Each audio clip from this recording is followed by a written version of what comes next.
Кытай коронавирусту толугу менен жеңдиби? Текшеребиз. 18 февралда Азаттык радиосуна Кытай коронавирусту жеңгенин жарыяланганы боюнча материал чыккан. Анда Кытай бийлиги COVID-19 чечкиндүү жеңиш деп атаганы.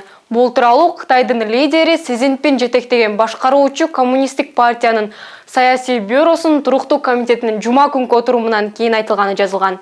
Ал эми Кытайдын саламаттыкты сактоо министрлигинин сайтында 16 февралда коммунисттик партиянын саясий бюросунун отуруму өткөнүн, анда эпид кырдаал талкууланганы жазылган. Демек, Кытайдын бийлиги коронавирусту жеңгени, аны менен күрөшүүдө жакшы жыйынтыктарга жеткени тууралуу айтканы боюнча маалымат чын. 2023 жылдын 20 февралына карата Кытайда COVID-19 коронавирус инфекциясынын 221 955 учуру катталды.